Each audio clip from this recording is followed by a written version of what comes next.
Good morning, everyone. We are headed. Okay. Thank you, GPS. We are headed to Santa Fe. We're gonna go to some museums and stuff because that's what they have in Santa Fe. Is a lot of museums and art and stuff like that. Gonna go to an international folk art museum. I heard that was pretty cool. And then gonna go to the Palace of the Governor, I believe is what it's called. It's another museum. It's apparently like one of the oldest buildings in the United States because the Spanish founded it when they came up through Mexico before the Mayflower and all the people in New England got here. So yeah, it should be interesting. Dates back to like 1600s or something like that. It'd be pretty cool. I finished my book. Oh, guess what? It's a trilogy. I only have the first one.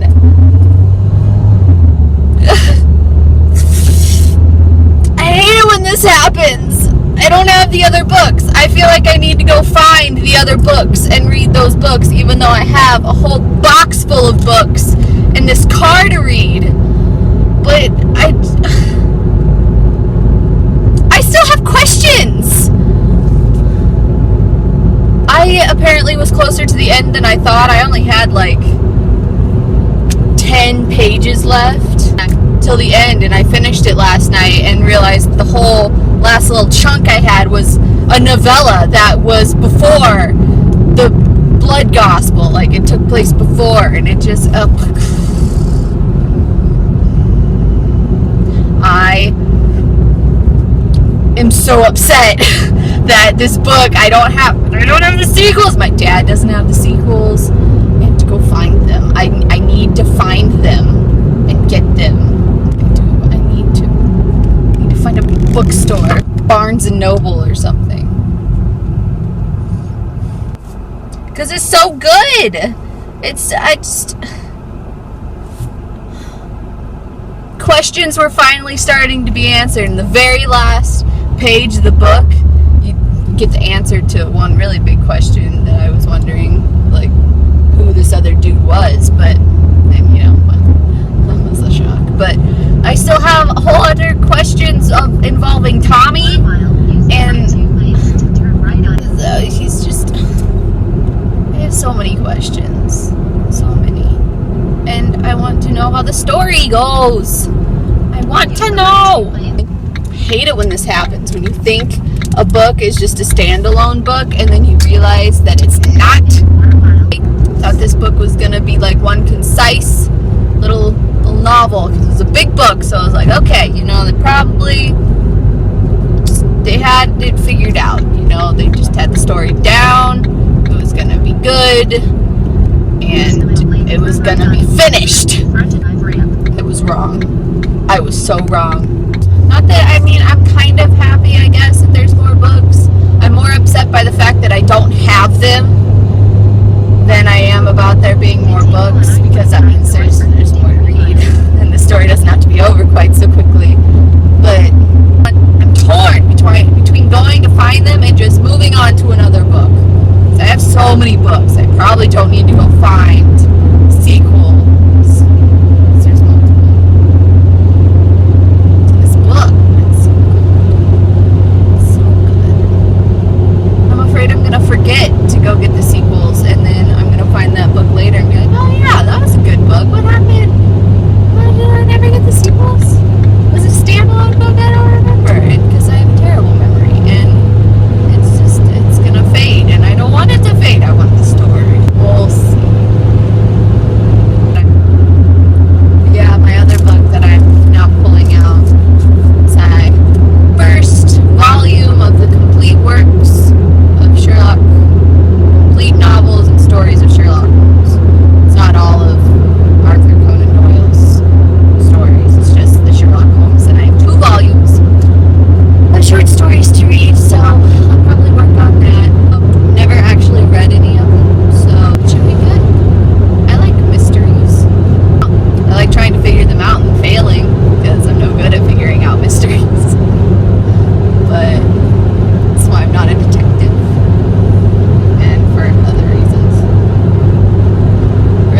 job that involves a bunch of blood and gore, I probably couldn't be a part of. I'd probably fail at the military, being a cop, just plus they're so rigid. I don't like rigid, authority-based institutions because you're just supposed to follow orders, not question them, and I'm not good at not questioning things or doing things just because people tell me to. I'm stubborn that way. What else do you guys want to talk about? I ranted about my book long enough. I just get very involved in stories. I do. I get way too involved.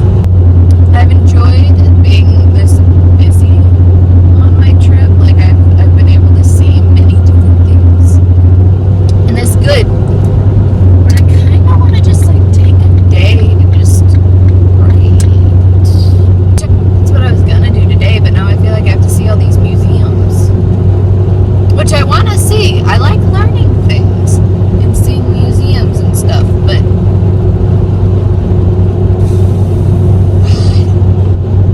stuck between wanting to see everything and just wanting to find places to write. But me sitting around writing all day isn't exactly, it's not very interesting. Unless I read to you what I was writing, but I'm not going to do that. No, I'm not doing that. The horror movies are a great way to keep yourself awake and entertained at work. I did that. I watched horror movies while I was at my data processing job in Kansas because we were allowed to have YouTube up. I would watch like people play Outlast, and I finally watched Amnesia all the way through. I had watched parts of it for a while and then just stopped watching or something, but I finally watched it all the way to the end, so I know what happens. I remember all of it because I would just, I had certain YouTubers that I would watch and they would play horror games, and I just sort of click on one. Like, oh yeah, that looks scary, that'll keep me awake. And it usually did. They usually kept me very awake. If not gasping at my desk because I'd just be like watching, I'd be all tense and just like waiting for a jump scare to happen, and then it did, and I'd be like, because I had to be quiet because I was at work, and my work is just like cubicles, and then everybody has headphones in usually, and just it's really quiet in there, so if somebody doesn't have their headphones on, you just like scream, people are gonna hear you. And then I'd watch creepypastas, and those didn't usually make me gasp or anything, but my manager sometimes would come up behind me, like tell me something, and he'd like put his hand on my shoulder, and it would just he'd be like, hi, he'd be like, you're a little on edge, and I'm like, I'm listening to scary stories. Just laugh at me, but it kept me awake. Scary things, they keep me awake. And at work, that was very important, to be awake, and like, not that I fell asleep at my desk, but like actually brain processing things, because it was very easy to just sort of go into a lull of your eyes are like half open, you've been staring at a screen, clicking, doing the same thing over and over again, and you just like get into a zone where you're not even paying attention. So it was very easy to get into that. But if you listen to horror things at work, then your mind is awake. It's looking for mistakes, even in your work. And it was very motivating. It was very nice. And then I watched my friends try to play Outlast in real life, like actually in front of the screen. They asked me if I wanted to play. No. Even knowing what happens, that game would scare the crap out of me. I don't like being chased. Oh, it's so scary. Plus, I have like a weird fear of the dark anyway. But if I'm ever home alone, like even when I lived in Lawrence and none of my roommates were there, and it was nighttime and I knew nobody would be like coming home soon, by the time the sun was going down, I'm usually like, you know what? This house is about to turn into about 1 million different dark places that I don't know what's going on in each room, so I'd usually like get myself a cup of tea, maybe a snack, go up to my room, close the door, turn on all the lights in my room, like play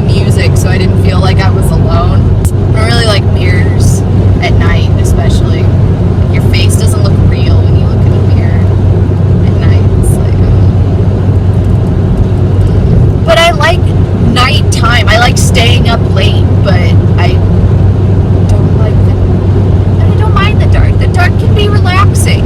If I don't think about all the scary things that could be in the dark is very nice. It's just sometimes it's hard to not think of those things.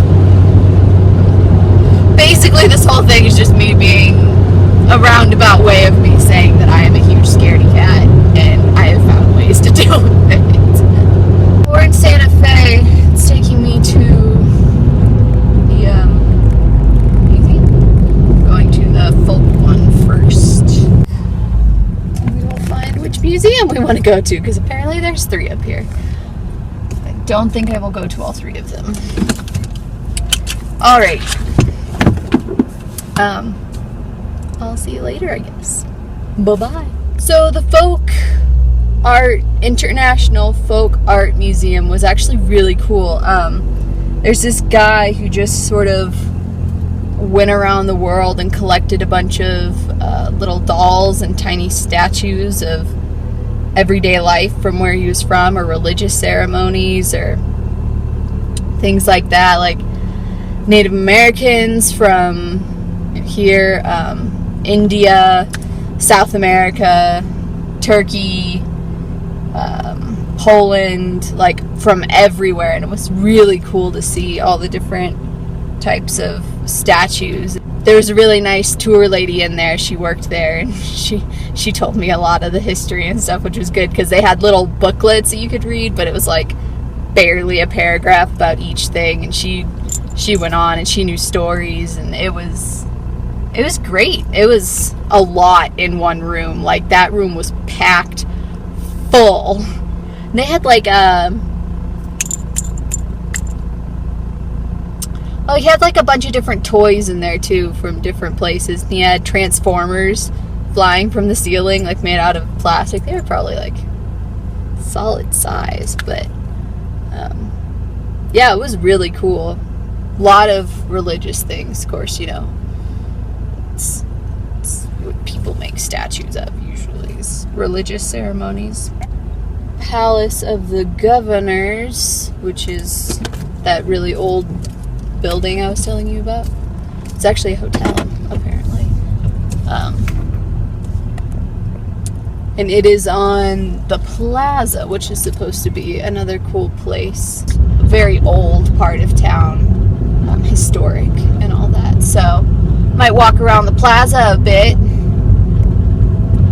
because I like museums, but I don't know. I would much prefer to learn the history from an actual person who studied it or was a part of that culture, something like that, than walking around and reading things about the culture, because it just seems like secondhand knowledge, and I'd rather learn it from a person. But you know, what am I going to do? Go find a person, be like, hey, can you tell me all about your culture? Because I'd really like to know. Could you just take like a whole day or week or month or something and just tell me about what life is like for you? That's what I would like. I feel like I just gone in a giant circle. Where are you taking me? GPS. But it's very cool, very different. There's walls everywhere. Like, a lot of houses have walls around them, which is apparently a thing. Architecture is just what people do, I guess. We're just a bobblehead now. I have become a bobblehead. Just, yeah. The screen is biting off part of my face. Stop it. Just relax. It's gonna be okay. Well, I think I found the old part of town. It is very nice. Very orangey brown. Lots of different stores and stuff. Oh, a gallery. Oh, I thought that said jewelry, gifts, and sandwiches. It's like, yes! Jewelry, gift, and sandwiches! Oh, they have a Haagen-Dazs store. I'm going. Nobody can stop me now. Oh, I found the plaza. Well, it's a cool little place. I don't see any no parking signs. So, go.